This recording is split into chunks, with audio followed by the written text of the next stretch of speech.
Are you there? Yeah, we're filming now. Oh my god, hey! Hey! So, I don't know if you guys know who this is, but this is Mason. Hello! And I'm Michelle360, and this is my channel, but today it is a tag team channel. Woo! Because I have a guest, and I haven't had Mason on my channel since you came to visit me in Colorado, so It's been a while. It's been a minute, yeah. Yeah, but I came to visit him just like really briefly for the weekend. It's been a lot of fun. We've done a lot of fun stuff. But man, the drive here was... Well, because you drove from Colorado, which is crazy. Right, and driving from Colorado is very different, but I think it was the things that happened during the drive. Because I showed you the video of the thunderstorm where I had to pull over. Yeah, so like that, and then all the traffic and everything else was something else. But I made it here, and hopefully I'll make it back home safely. But in the meantime, in between time, we both had an assignment before I came up here. I made an assignment for us before we came up here.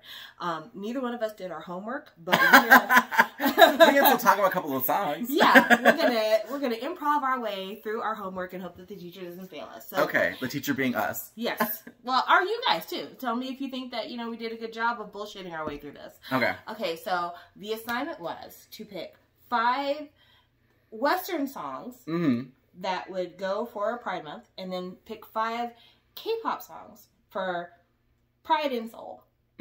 So we're going to go back and forth, and you guys can judge our playlist.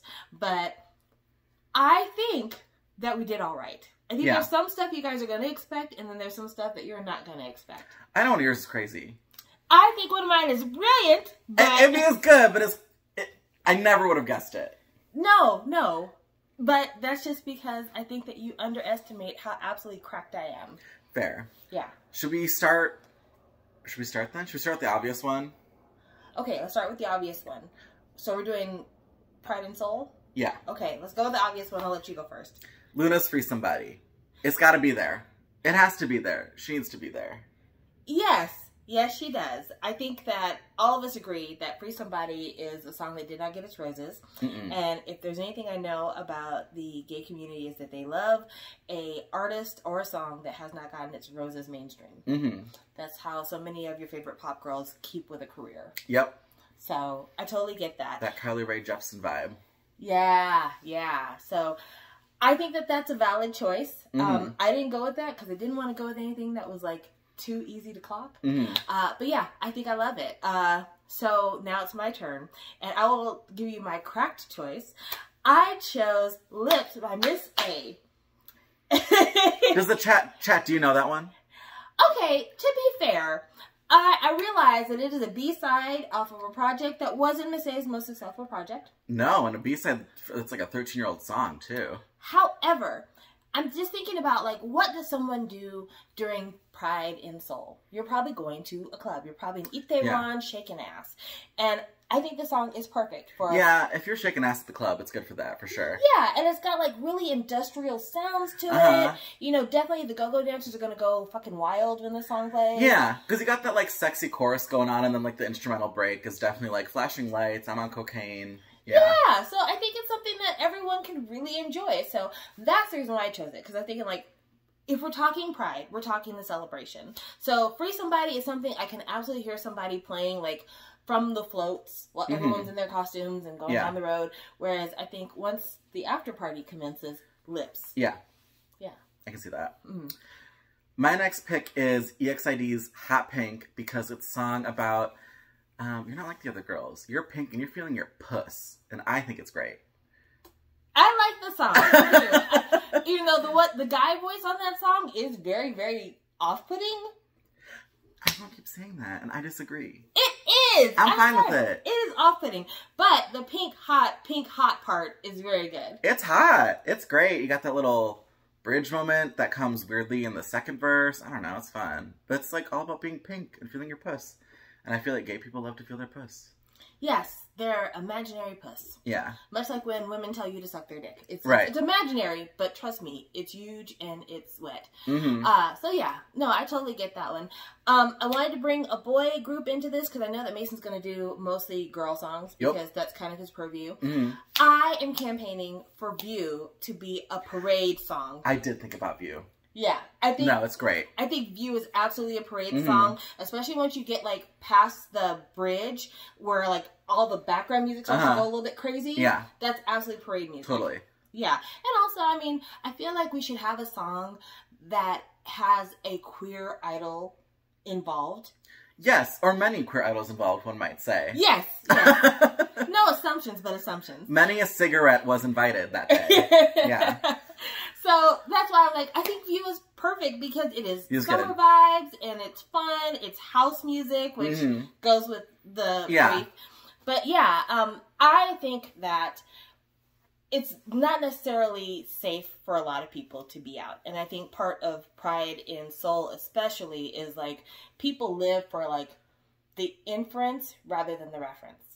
So yeah, I think it's nice to kind of give a nod to the people who you think might be a part of the community. Yeah. Even though right now it's not safe for them to acknowledge otherwise. Yeah. I'm going to go off the house trend. We got to have Naughty in there.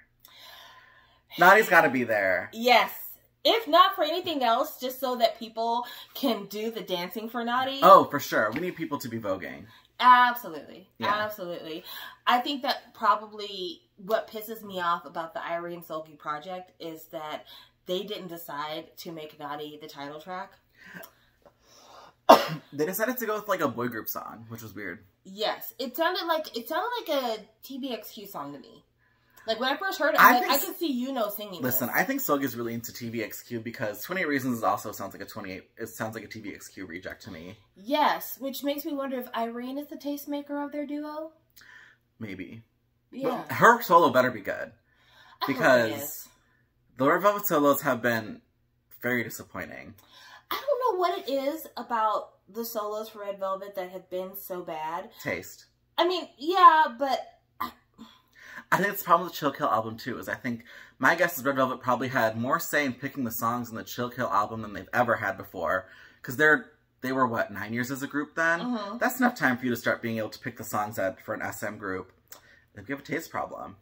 Yeah, I guess what I'm thinking about specifically is I'm thinking about how Joy's solo didn't work for me, but it was good in Korea. Yeah, her solo did well in Korea for sure. But I'm trying to figure out who was Seulgi's solo for? I don't know. I don't know. And who was Wendy's solo for? Because Wendy's solo was for Korea. Both of her solos have been weird. Her first solo was like balladry, and then her second solo was like, I'm strong now. Yeah. The second solo I think I liked more, but I also didn't understand what we were doing.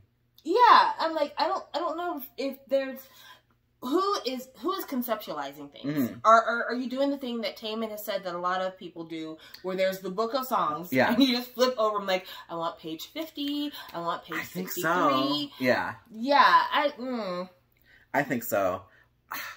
It's difficult. I remember I actually showed my boyfriend recently 28 Reasons, and they were like, the dance is good, she is great, but I would never listen to that song devoid of the video. And that's 100% truth. You're only watching that because Seulgi's a great dancer and you're watching, like, the dance video. You're not, like... No one's, like, driving their car listening to 28 Reasons. No, absolutely not. You're watching it to see her tear up the floor. I'm not in the shower going, 28 Reasons. No. It's not a shower song. It's not a driving in the car song. It's not a cleaning my house song. It's not a club song. It's a nothing song. It is a concert song. I think that's what it is. I think if you go to the concert and the speaker system is super loud, then you're listening to that song. Yeah, because there's big bass in that song. Yeah. Okay. But I'm not... But that's such a niche thing for it to be. This is a concert song. A concert song for a single is a bad choice. Yeah, I think so too. But, you know, it is what it is. What can we do? So, my song that I picked for another club song, because if I know one thing, it's that a lot of times being in the club is about feeling like a bad bitch. I picked Chile by Hwasa. Really? Yes. That's the bad bitch song you picked. I feel like if that comes on in the club, you're throwing ass. I mean, yeah. Okay.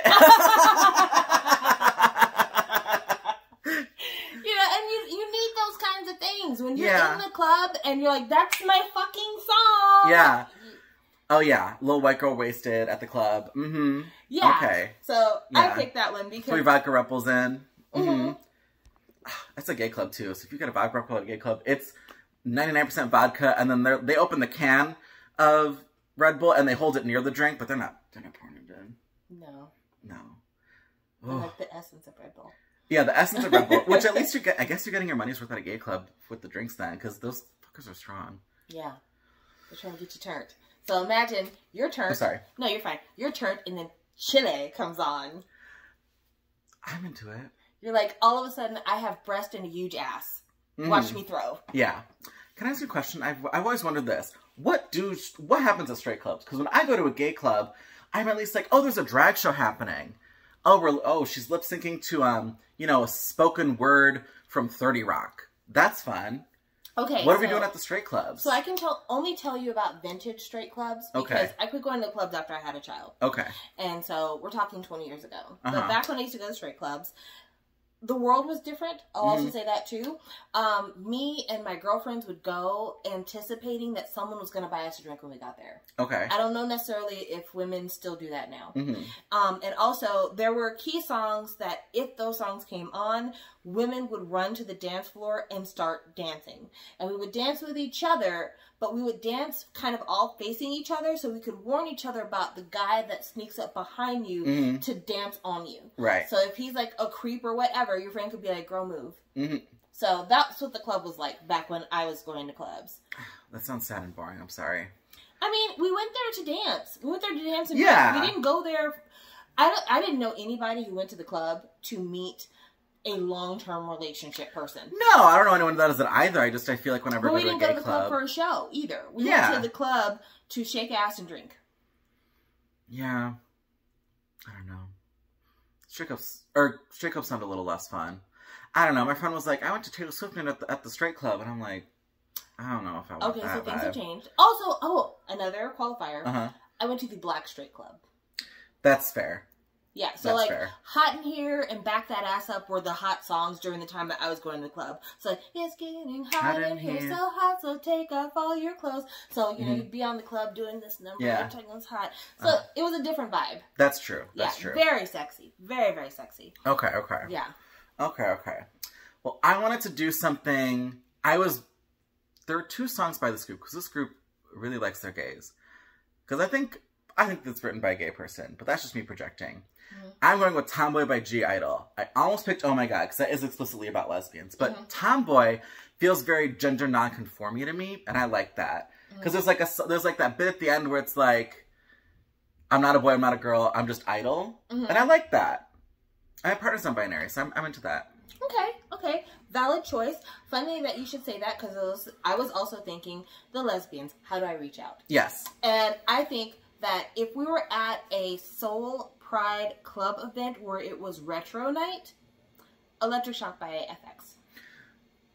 Yeah, I'm into it. Yeah. Or anything off the Four Walls album. Yes, and gays fighting on the floor over who is what position in the group. Oh, Crystal. what are we doing here? Crystal. I'm not... Oh, Amber. The booger gets Amber. If your friends make you the Amber, they hate you. If your friends are like, you know what, you should be Amber for this one.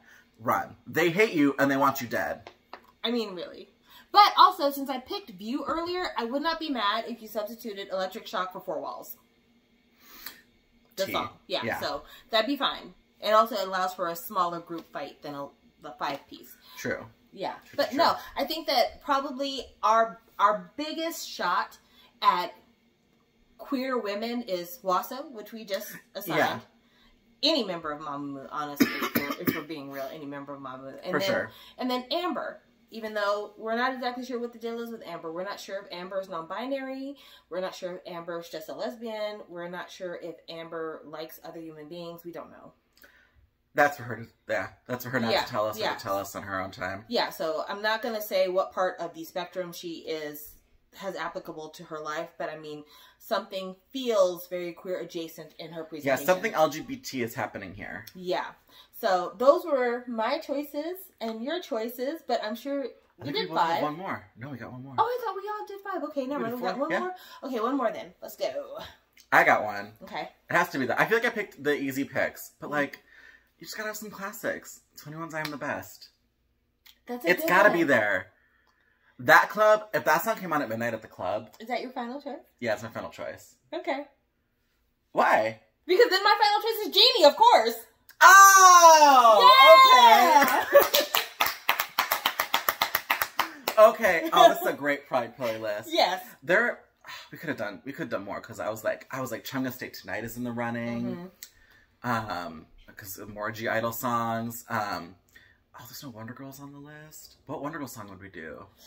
I feel like if I was doing Wonder Girls, it would be probably Nobody, just because. Great. I love that one. But I wouldn't be mad if we picked probably anything before they went to America. That's true. I kind of want Eubin's Lady in there. Yeah, but that's not Wonder Girls. That's solo. Yeah, but I'm going to count it.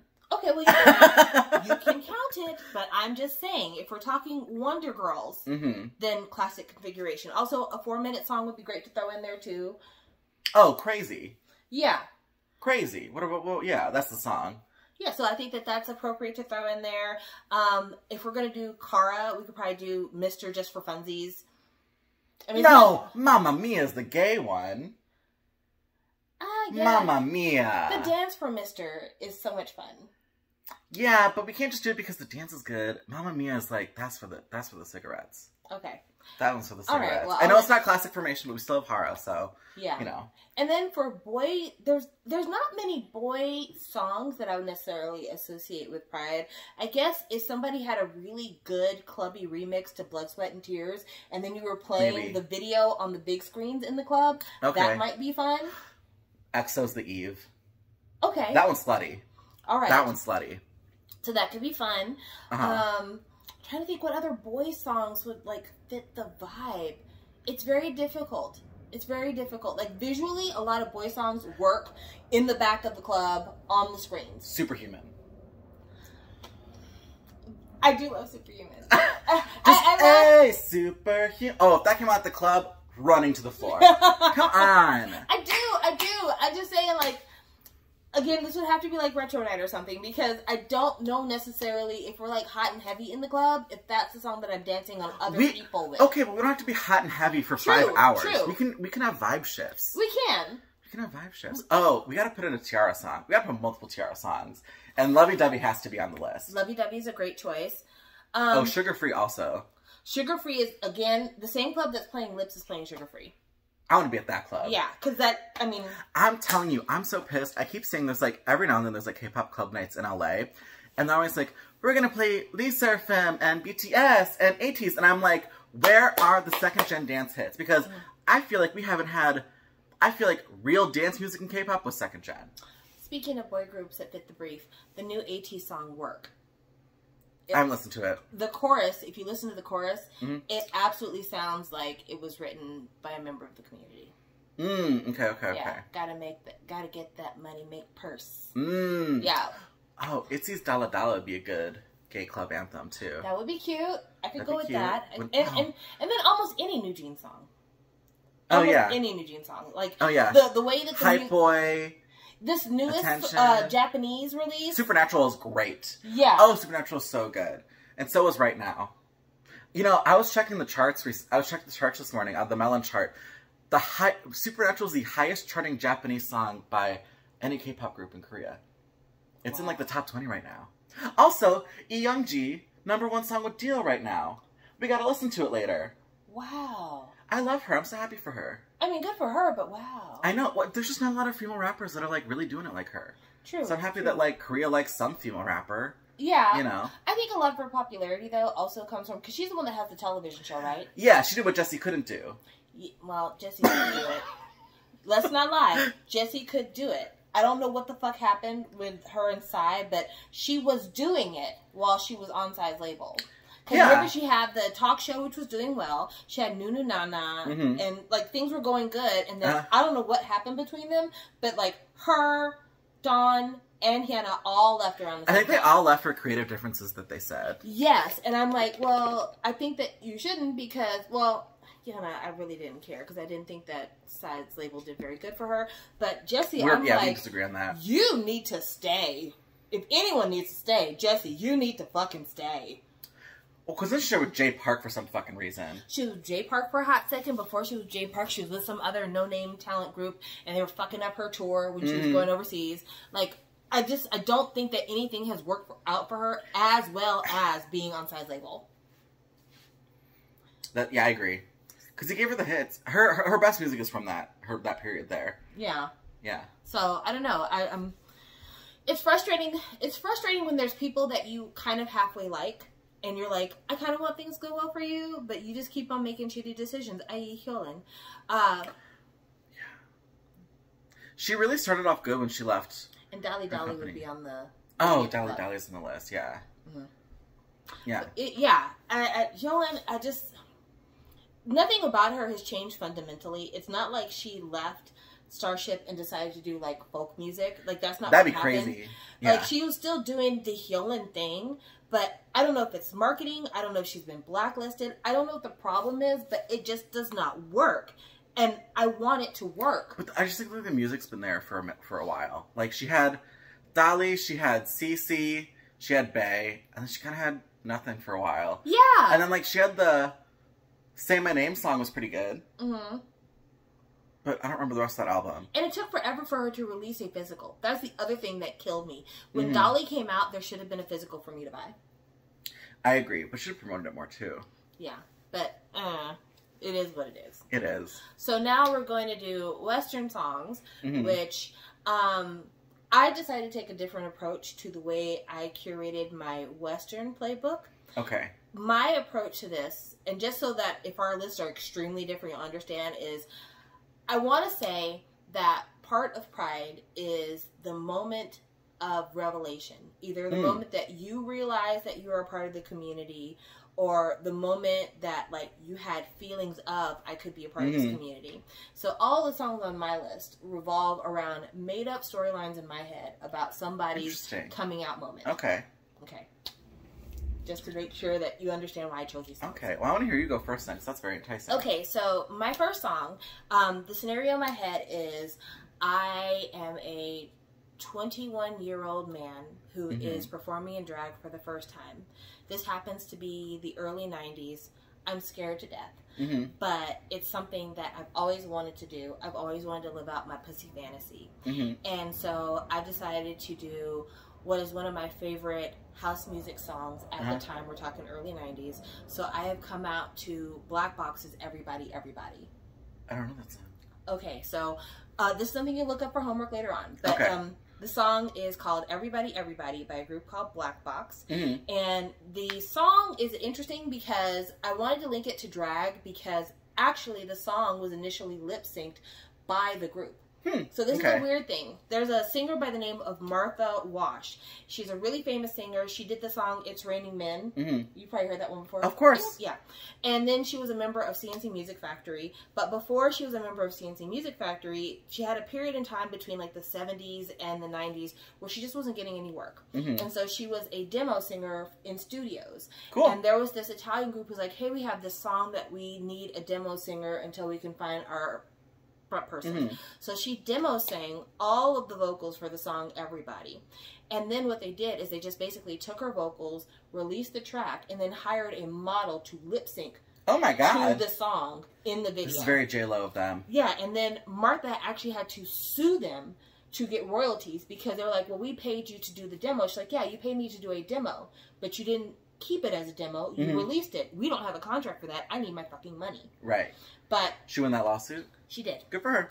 Yeah, but if you ever hear Everybody, it is a very joyous song, and it is kind of like the Western prototype for a Free Somebody and a Break My Soul. Okay. So I think that the vibe is it's gotta be great, yeah. But yeah, I think about that because I imagine, you know, when you are trying to establish yourself in your community, you're wanting to have people join you.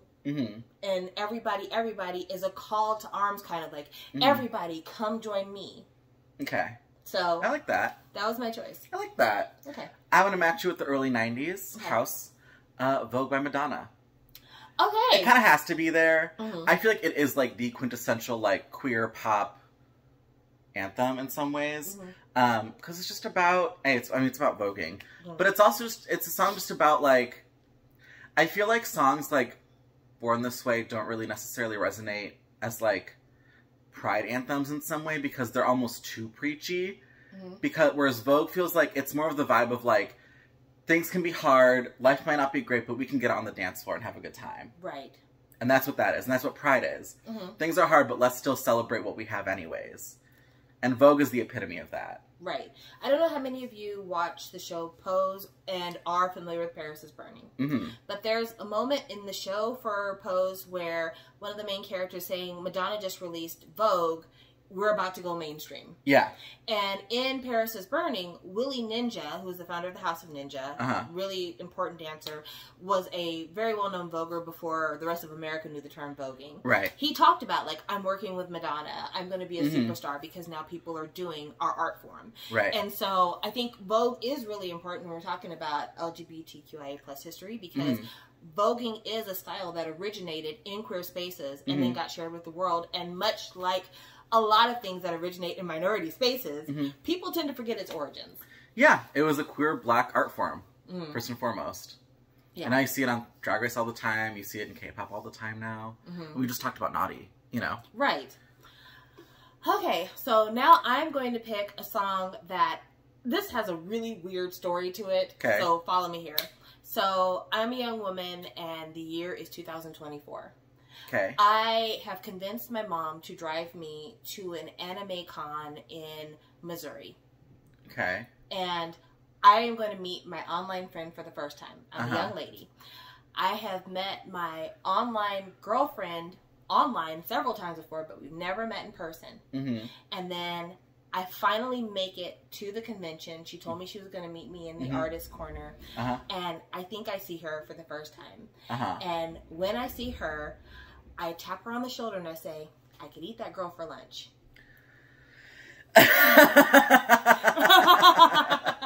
Okay. And so my pick is Billie Eilish's Lunch. Okay. Good track. Because I think that, number one, Billie Eilish, much like the girl in question, is somebody who kind of got forced to out themselves as queer in terms of like couldn't just be left alone, kind of.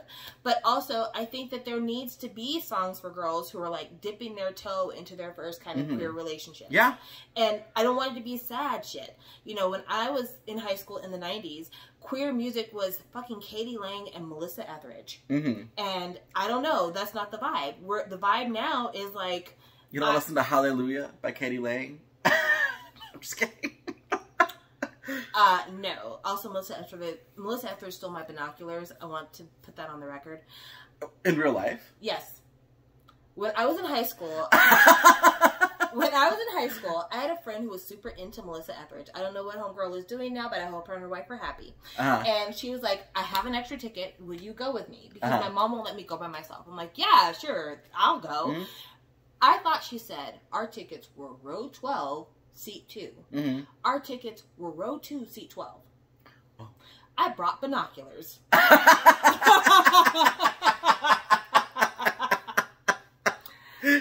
Now, because we were seat 12, we were way on the side, but we were still in the front. So every once in a while, I would put on my binoculars to really look at Melissa Etheridge. Also because this is a time in the 90s before they had like the big LED screens. Yeah. So like you were just looking at the stage. That's pretty much it. Okay. Well, they get to the portion of the routine where she's about to sing in Spanish. And she's like, I'm going to bring out a piece of paper for my Spanish lyrics. Nobody needs to worry about this except for the person in row 2 with the binoculars. So their stagehand comes over to me, and I hand them my binoculars thinking maybe she just wants to look at him, no big deal. She looks at him and is like, oh wow, I can see all of you. Ah, how funny. And then they disappear. Wait, why is she so pressed about you having binoculars? I don't know, but those weren't even my binoculars. They were my dad's binoculars. My dad was in the military at the time, so they were like military-grade binoculars. They took them. They never gave them back. A month later, my dad's like, where the fuck are my binoculars? Your brother gonna get his ass kicked because I know he's selling that little shit. And I'm like, I sure did. A lesbian pop star stole your binoculars.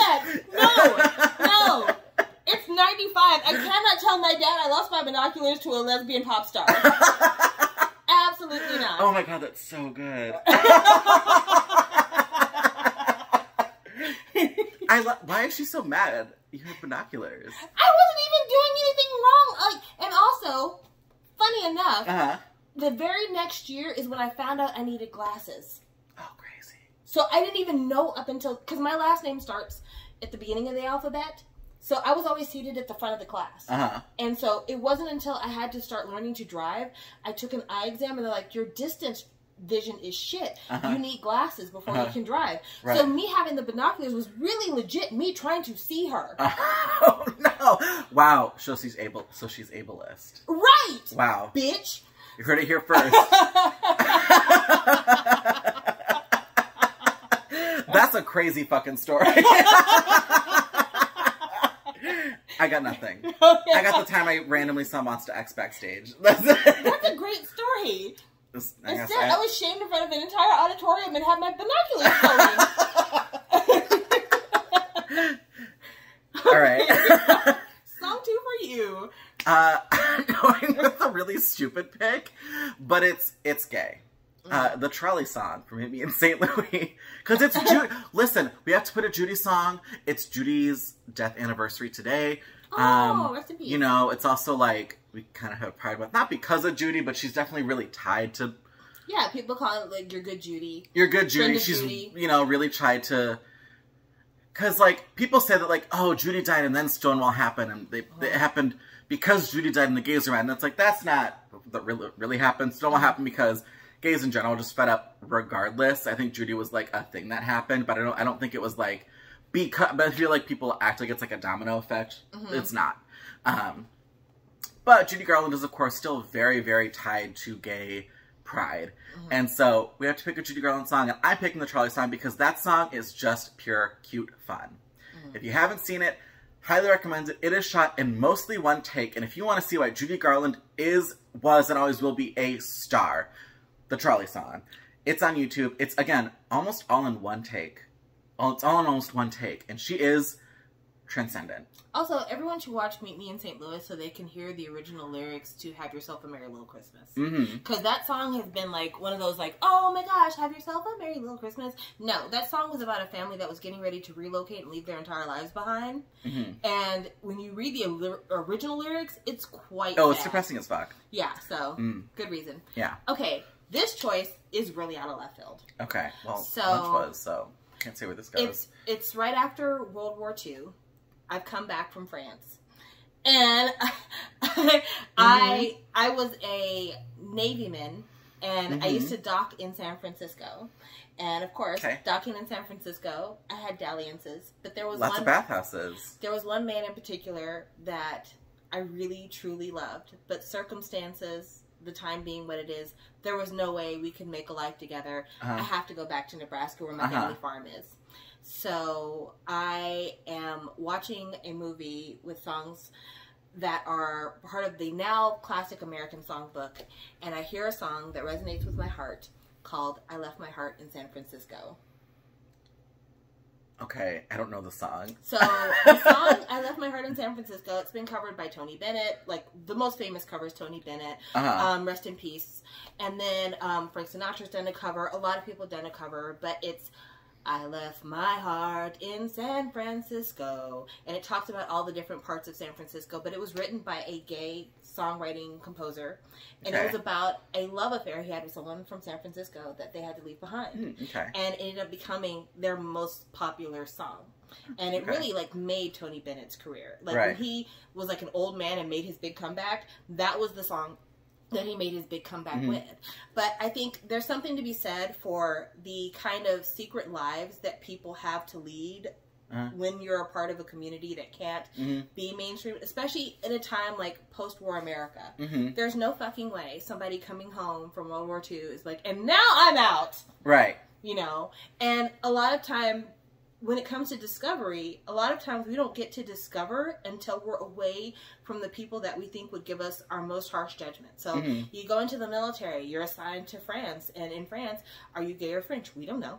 And so you get a chance to live a life that maybe you'd never seen. Something that you give name to something you never knew how to name. Give a framework for a feeling you never knew how to framework. And then not being able to stay in that life because your service time is over. It's time to go back home and live the life you're expected to live. But there's still glimpses and traces of those feelings in that life that you really long for. And so that is why I chose I Left My Heart in San Francisco. I like that. I like that. I tried. You put a lot of thought into it. I liked it. My next song is not like, I feel like because we're kind of going like, I feel like the K-pop one was very like, oh, we're at the club. Yeah. I feel like this is very much like, whew, we're all over the place. So I'm going to go with No One Is Alone from the musical Into the Woods, written by Stephen Sondheim, open gay man. In that part of that song is really about found family and how at the end of the day, like, so in the musical, if you haven't seen Into the Woods, it's Act 1 is fairy tales and they get their happily ever after. Act 2 is after the happily ever after. And it's not necessarily the most upbeat ending to a musical ever. And at the end of it, essentially they're singing a song about how everyone's essentially orphaned, people have died, Rapunzel, dead, Baker's wife, people, yeah, that's kind of a grim musical. Brothers Grimm, I just got it. Anyways. But found family is like super duper duper important to the queer community. And the song's about how like people lyrics like people make mistakes, mothers, daughters, ordinary mistakes. And how, you know, you gotta remember that your parents are just people too. Your parents are just other fucked up people in this world. Your friends are just other fucked up people in this world. And all we can do is try and be nice to each other and, you know, make our little found families and bring each other and try to be as good as we can to each other. Which is kind of a cheesy message in the grand scheme of things, but I don't think that the lyrics necessarily reflect that. I think the lyrics are a bit more nuanced than that. And it's just one of those, like, it's a really touching song, and I think if you listen to it, you would find more in it than I can describe, because I do understand that it can sound, like, preachy from the way I've described it. But, you know, any song about found family with a nice melody, you know, should be good. I appreciate that. Also because, you know, a lot of times when we're talking about gay culture in mainstream, in the past, it has originated through the stage. Through either actors or musical artists, dancers. A lot of it comes from there. And then that is what the entire film industry is actually based around. Right. And so there are times when you've seen queer icons that you did not know were queer icons, like Ursula. Yeah. I almost picked Poor Unfortunate Souls. So I think that that's a great thing to bring kind of focus on. Like, you know, this is a place where people are finding a way to validate their individual queer experience through something that they feel is a universal message. Found family. Because found family isn't just something that queer people experience. It's something that people who come from abusive households experience. It's something that people who maybe lost parents early on, they create. And so sometimes we look at the queer experience as something that is specific to them, but sometimes you can relate by saying the feelings of maybe loneliness, the feelings of looking for community are universal. You know, and so I think that that's a really good thing to put on your list. And I think it really brought out another aspect of Pride that should be celebrated. And my last one is a shout out to the trans community. We have 2 more, right? Let's see. I did I Left My Heart in San Francisco. I did Lunch. I did the Everything Everybody song. Yes, Everybody. And then I thought I did one more. If I have 2 more, that's okay. I'm good at improv. I think it's because I thought the Melissa Etheridge story was a song. We were very far deep, and I was like, "We spent a lot of time here." But that's okay, because shout out to trans community anyway. This song. So imagine, if you will, that you are a young man who lives in New York City and the year is 1977. You've been going to the discos. You've been engaging in unprotected sex. Not a big deal. You know, everybody's doing it. No one knows about HHM. And you are in line for Studio 54 where you plan to get coked out and dance until your drawers fall off. And you hear a song and you can't place whether you're listening to a woman sing or a man sing. And it just so happens, this is a night at Studio 54 where the singer is there, so you can look upon them because your back was turned to them at first. And what you see, you can't identify as man or woman. But something about what you see strikes you to your soul's very core. Mm-hmm. And suddenly you become obsessed. You Mm-hmm. can't think of anything else but this person and this song. And this song is Sylvester's Mighty Real. I don't know it. You make me feel God. mighty real. I was like, I thought on. it was called You Make Me Feel. No, it's called Mighty Real. Okay. So Sylvester is someone who, for many, many people, was their first kind of exposure to the non-binary trans spectrum. And for the time period, there was no one like Sylvester. And even now, there really aren't people like Sylvester.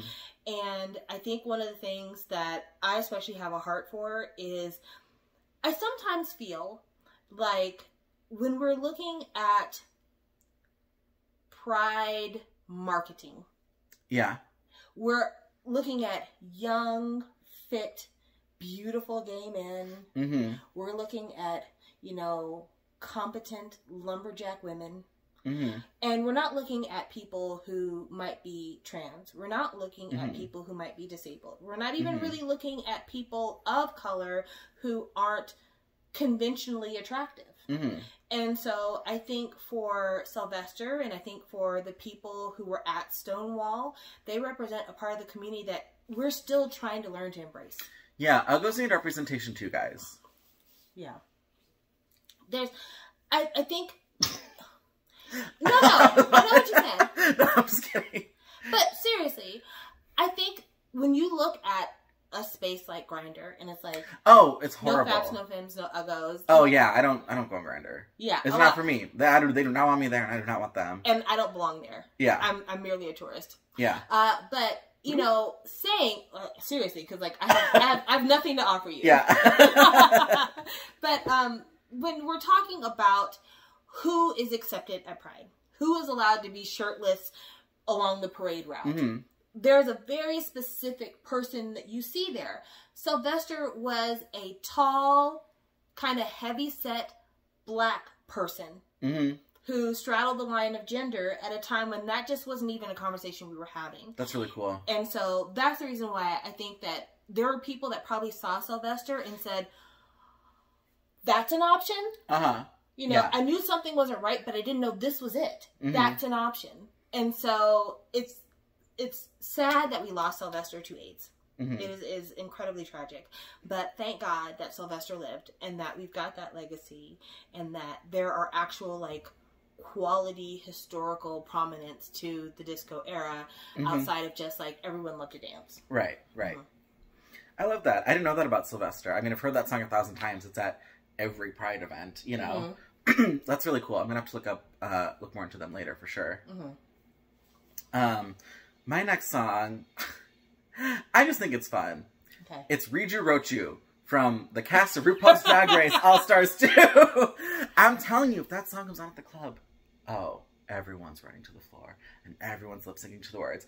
And when you get to the D to the E to the T to the O to the hold it X, everyone bussy bumps to the X, you know. It's a community song. We all know the words. We all love it. We're all having a good time. You know, it's a bitch track. It's not about if you sing good. It's about who can sing it I don't think I can say that on YouTube. The See You Next Tuesday-ist, you know.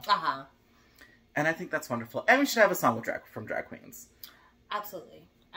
We absolutely should. I think that one of the things that I really appreciate about RuPaul's Drag Race is that I was an early RuPaul adopter. Like, I actually literally bought the single Black to My Roots when it came out. Really? Okay. Yeah.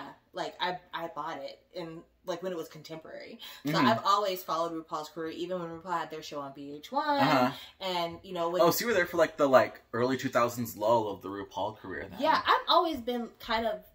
I don't want to say gay on the inside, but, like, I've always, like, kind of followed the same pathways in terms of culture.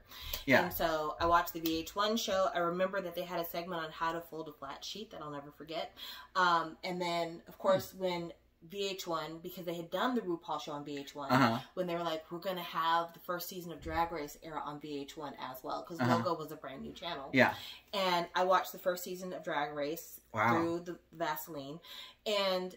I'm glad that exists because you know, there's a lot of people who get mad about the idea of, you know, drag story time and drag brunch and drag bingo. But it was one of those things where drag was something that only if you went to the club did you see. Yeah. It was not on television. RuPaul having Supermodel, that was considered a one-hit wonder type of thing. It was not something that made drag everywhere. Even though if you paid attention to, like, the club scene, then of course you knew who Lady Bunny was. You knew who Amanda Lepore was. Yeah. But only if you were only really super paying attention to that scene. Yeah. And so that's why with RuPaul's Drag Race, there's not just a vernacular that people can now use, but also for a person who maybe has parents who are like, this is confusing to me. I really don't know what's going on here. Yeah. They're watching this and like, oh no, this is something that's in my house every week. Yeah. This is something I'm familiar with. And so that it makes the conversation that much easier to have. Totally. And the branches of that are really far-reaching. I mean, later today, the Trixie Motel Season 2 finale came out. I'm watching that later today. It's on my list. I'm going to take a gummy. I'm watching Trixie Motel. And I'm very excited. In fact, even my HBO Max subscription, my icon is Trixie Motel. You can just be Trixie. And which is great. Let's not pretend that the only people buying Trixie Motel cosmetics is people who are a part of the community. There are straight people buying Trixie cosmetics. Right, because it's a good product. Right. And so that audience couldn't have decided to try that product if not for the fact that the visibility was there. Totally. And we even have shows like We're Here Now, which are, you know, queer people directly going into, like, rural areas that aren't very accepting queer people to talk and have that conversation with people. You know, you have Latrice Royale, you have Priyanka, you have Jada Essence Hall, you had Bob the Drag Queen, going into, like, Deep South and being like, let's have the conversation about queer people. It's cool. Drag Race, there's definitely a lot of really big critiques to have of Drag Race and its commodification of drag, and that in a lot of ways it doesn't do enough because, like, there really should be some drag kings on the show. There's not a lot of AFAB drag queens on the show. There's not as many, you know, gender nonconforming people. It's really, like, drag queens only. And that is a bummer. And it really is a certain type of drag queen because there's not a lot of, like, alternative queens. It's very much like, oh, it's Plastique Tiara, and oh, she looks stunning. Which she does, and I was gushing about Plastique looking stunning this morning.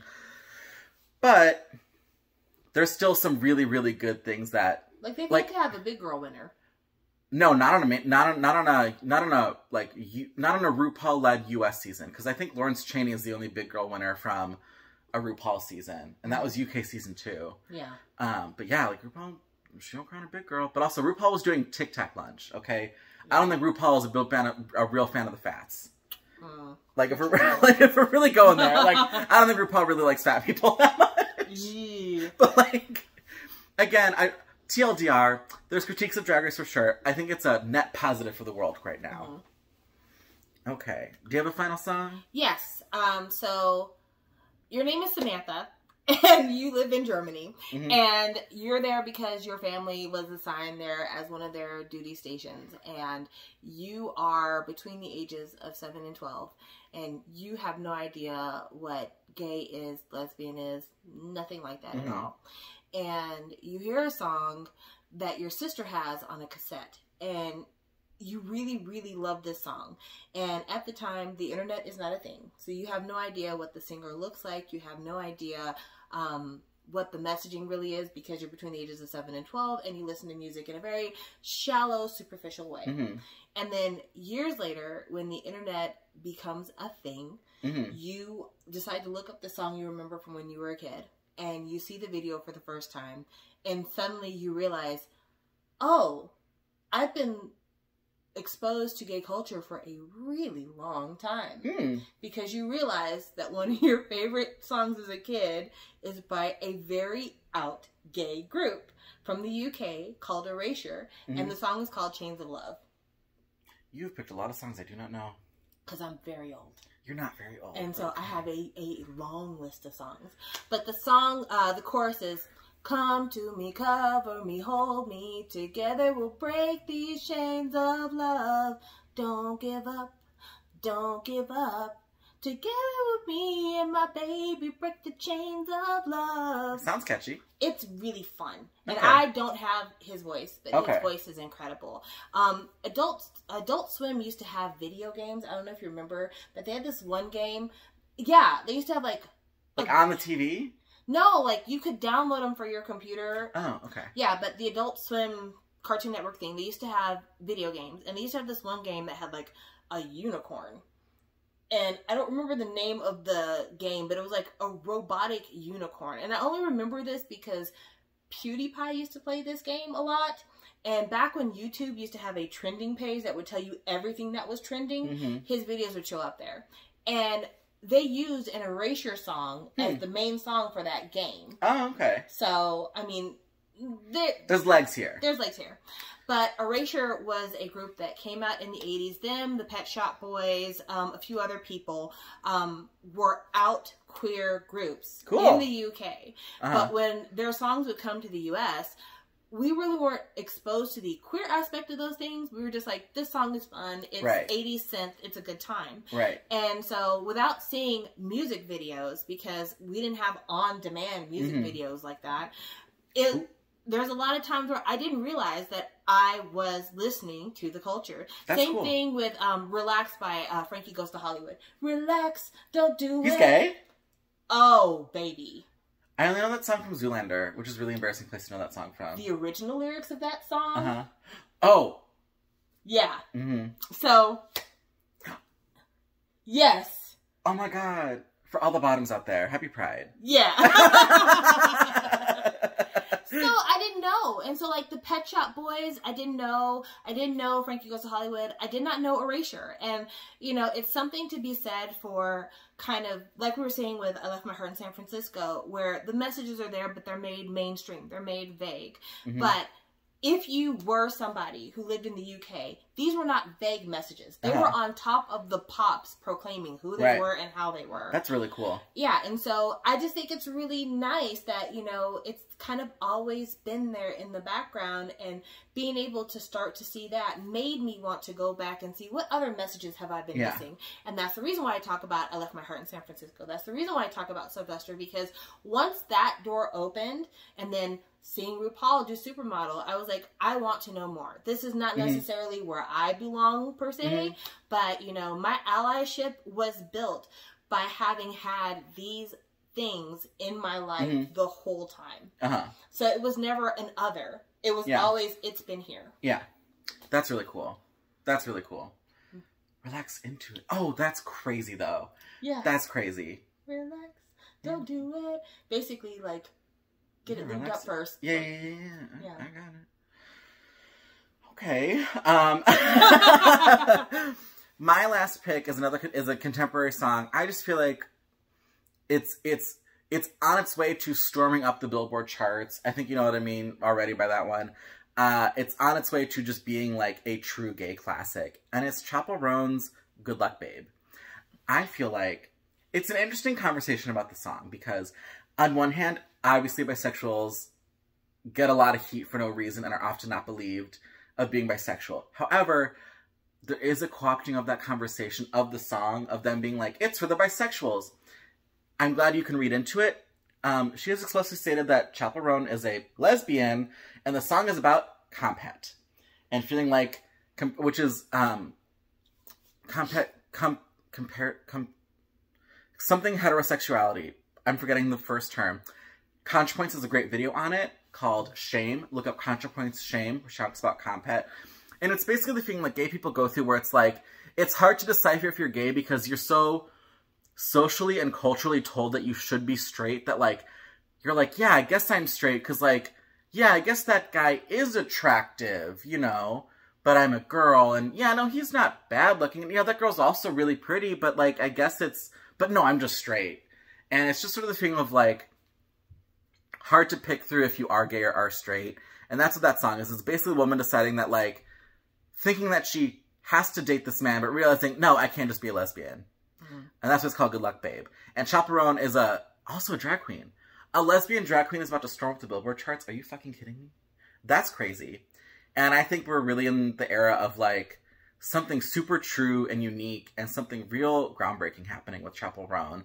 And I think that, like, the lesbians deserve, because the lesbians have really propped up gay men for so many decades. Like, I feel like it's not talked about enough how much of a help lesbians were during the AIDS crisis. They were the ones who took care of us. Straight up. Hospital visits, they were the ones at the hospitals with us. They were the ones, you know, preparing funerals, you know. I feel like lesbians have always been there to help gay men, and I feel like gay men have never been there to help lesbians, and it's very sad, and I feel like the least we can do is not be fucking assholes on Twitter, plain Jane, and being like, is Chappell Roan really a valid drag queen? Yeah, she is. And Compet's valid, and so is being a lesbian. I don't know why it's such a fucking hard conversation to have. So good for you, Chappell Roan. I'm excited to see that song go #1. I think it's because misogyny transcends sexuality. Totally. Absolutely. Anyways, hug a lesbian near you today. Thank her for her past sisters for her helping you during the AIDS crisis. Yeah, you know, for many years, there was no criminalization of lesbianism because men did not believe that lesbians had sex. Yeah, especially with, like, bisexuals, it's like, if you're a girl, you're just like fooling around and you're really just straight. And if you're a guy, you're on a pit stop to Homo Town. Yeah. It's sad. Yeah, it is. Also, lesbians are statistically the community that is most accepting of trans people. And so, like, they're often trans people's biggest supporters right now, because I know a lot of cigarettes that... Oh, I don't personally know a lot of cigarettes because I don't hang out with that type of people. But, like, there's a lot of cigarettes online that are like, ew, trans people, and they don't get it. And it's like, I hope the worst for you, because it's the flaming homos and the trans people that are what gave you your rights. I mean, Stonewall had we don't really know who threw the first brick at Stonewall, but it was, honestly, a lot of butch lesbians that had a real hand in Stonewall. And, again, they're not talked about enough. Butch lesbians of color, too. Oh, yeah. Also, like, don't use the term stud if you're not black. Did I say stud? No. Oh, okay. I'm talking to you watching, if you are a lesbian and you're calling your partner a stud, or you're calling yourself a stud. Studs are black lesbians. That's where the term comes from. And I did not realize that until recently when a black lesbian creator brought it up on one of their channels. I didn't know that. Thank you for letting me know. So... just putting it out there. Awesome. There is a creator whose name I cannot remember now, and I feel really, really bad about it, but she is a lesbian creator who does a lot of video essays about historical periods in time for the queer community, like that era of, I like to call it the cabaret era, right before the Nazis took over Germany, the Weimar Republic. Okay. But she does all these videos, and her latest video was about the lesbian scene in France and how the scene was right after World War I, before World War II. You had Radcliffe Hall and a bunch of other artists who were really, like, creating the framework we have now for lesbian works. And there's a book called The Well of Loneliness, I believe, by Radcliffe Hall, that's like seminal lesbian reading. But what's interesting is that at that same time in France, there was a man who was later found out to have been born female. And that person was brought up on obscenity charges and all kinds of other grievances. And Radcliffe Hall, who by today's standards you might consider to be a trans man, was like, we should burn and quarter this person. How dare they? What an aberration. Even though Radcliffe Hall had what we would, in all essence, consider a wife.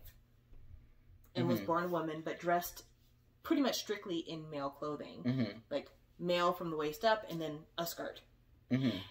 And I feel like we're kind of experiencing that now. We're experiencing a time really before the Nazis show up. Oh, it's very scary. And along with that is the idea that aligning yourself with right-wing talking points, aligning yourself with the Nazis will protect you. And it won't. It won't. If you look at... I think I really get... Sorry, I didn't mean to interrupt you. No, you're fine. Go ahead. I was going to bring up J.K. Rowling for a minute. Me too! Okay, because J.K. Rowling, like, first started as like, oh, she just seems a little transphobic. Guys, she's like fully in the right-wing pipeline now. It is crazy. Like, full right-wing, like... She is willing to burn the gays next, you know? And that's why when people talk about, like,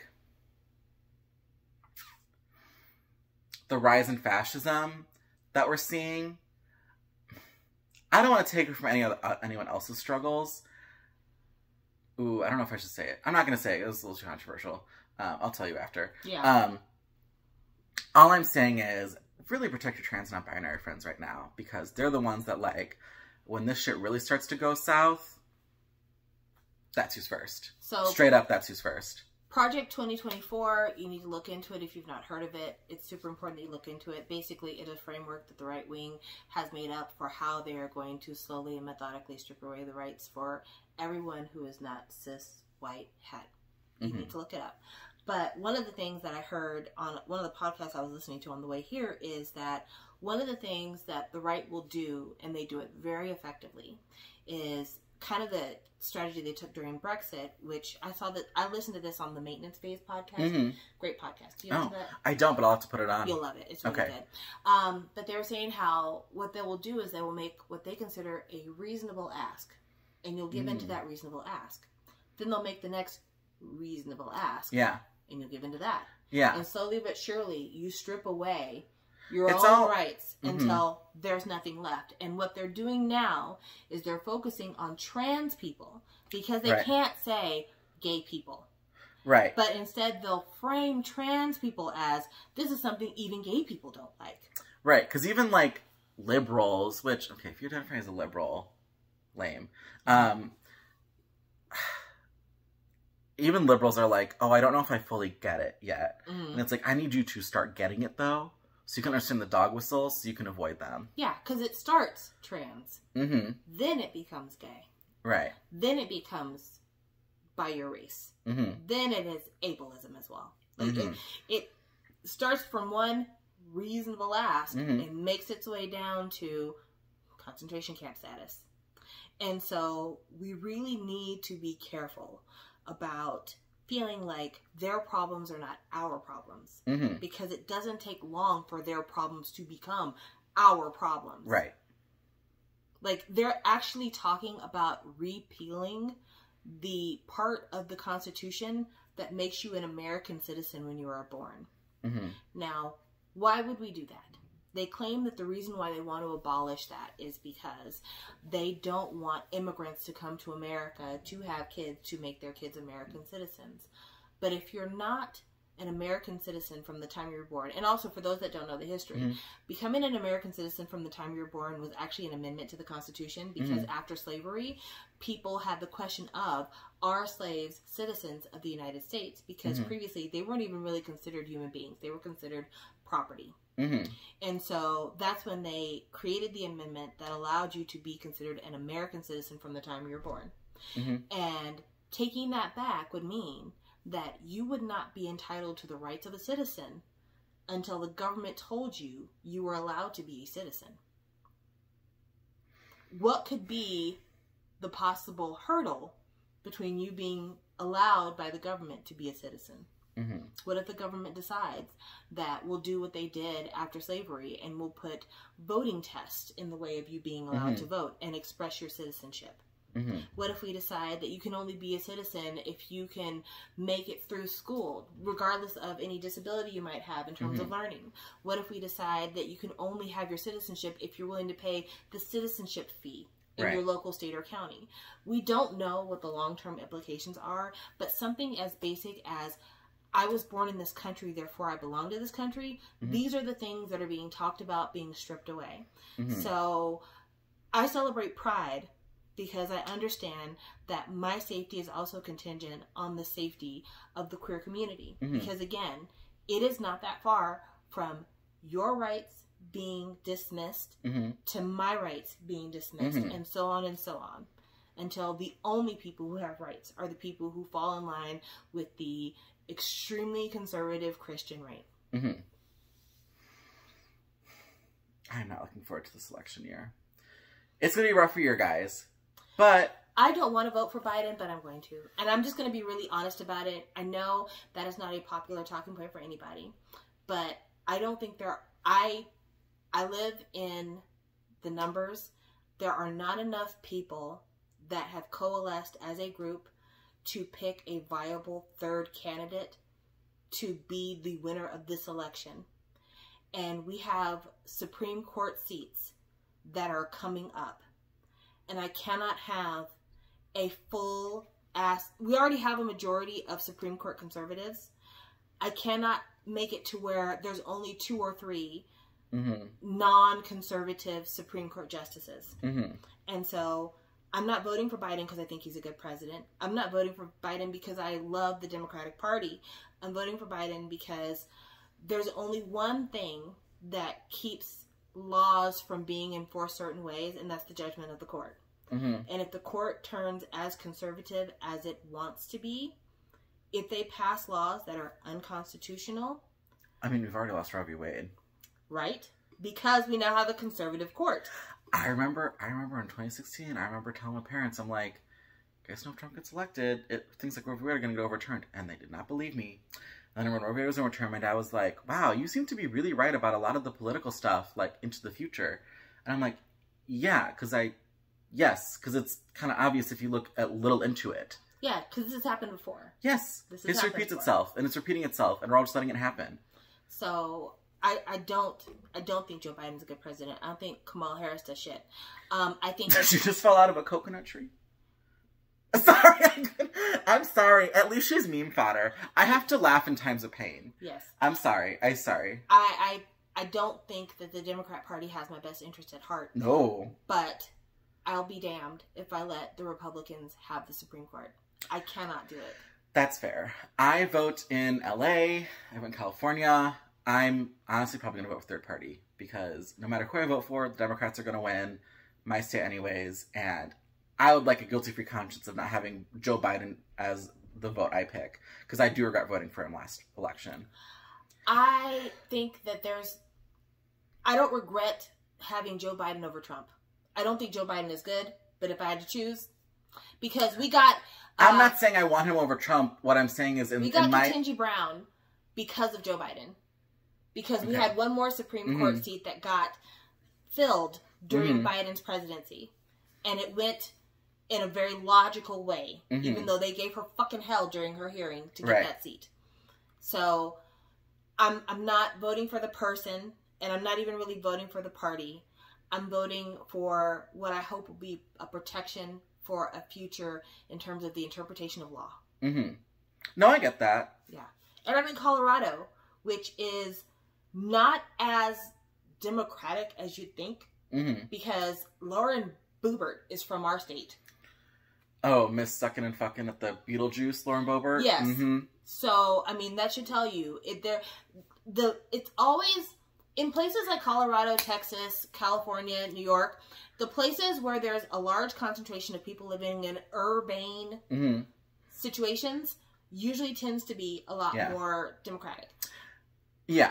The Republicans are really... the Republicans are obviously full of shit, but, like, calling gay people groomers while you're sucking at the Beetlejuice, the children's musical, is crazy. Oh, yeah, absolutely. But, they call gay people groomers because they don't want you to look at your pastor. They don't want you to look at the head of the youth group. They don't want you to look at certain doctors. They don't want you to look at people who are absolutely groomers. There's, like, currently a guy in Congress now who basically met his wife when she was a teenager. Yeah, it's gross. It's disgusting. It's disgusting. Just recently on Twitter, there was some pastor of some church that got fired, even though the church didn't want to fire him, but people were so upset about the fact that he had continuously raped a 12-year-old when he was in his 20s. And the church was like, but forgiveness. And people were like, but fuck that noise. Yeah. And they had to let him go. Good. But we're talking about a people who rules for thee and not for me. And that is something that when you're in a state where there's one big city and the rest of it is kind of rural, that's where you see that it does not take long for things to drastically change. Sure. Okay. I say we end on an upbeat note. I think you like doing that too. I do. I think this was a great conversation, but I think she should give like a positive recommendation of a show or a TV show or a show or film. My Love Mix-Up. Oh, you like My Love Mix-Up? Okay, so I was telling Mason about how My Love Mix-Up is currently the show that I've been watching on GMM TV.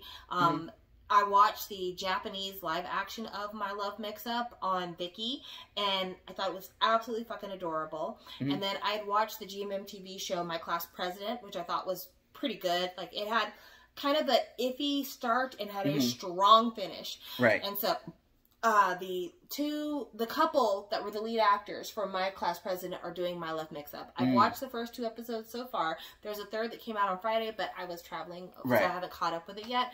But I love the story, and I cannot wait to get my serotonin boost, because sometimes with BL, we do want to see spicy, but sometimes we just want to see sweet. And My Love Mix-Up is just sweet.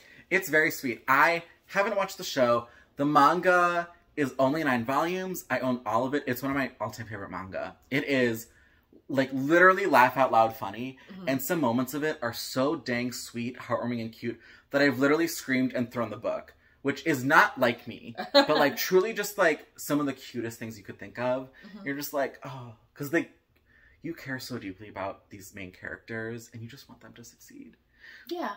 It's really... It's so earnest and wholesome and nice. It's really wonderful. It is. So I highly recommend that if you're looking for something BL to watch. If we're talking about music to listen to, the new Triple S song, Inner Dance, very, very good. Very good. I like it quite a bit. We talked about New Jeans Japanese work. Very, very good. And then, I don't know, probably when I get home, I'm going to watch the second half of this latest season of Bridgerton, just because I heard that there is some nudity from Nicola, and I want to see it, because we don't really get to see a lot of shows where the big girl is portrayed as the object of desire. She's really nailing this press run, too, by the way.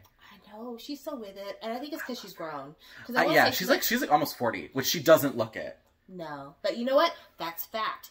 This is the secret. The reason why so many of your fave older people have really weird injections and big old puffy lips and big old cheek implants is because one thing that you lose over time is fat in your face. And so if you have naturally fuller features and you have bigger cheeks, naturally, if you have a bigger body type, therefore you have a lot of your weight resting in your face, you tend to age slower, because fat is the juice of youth. My recommendation for films is, I saw The TV Glow. It is a bit of a horror movie, but it is, I think it's a positive thing in the terms of, I've never seen a movie with such a specific and detailed trans allegory in my life. It was shocking. It really took my breath away. I think the movie is fantastic.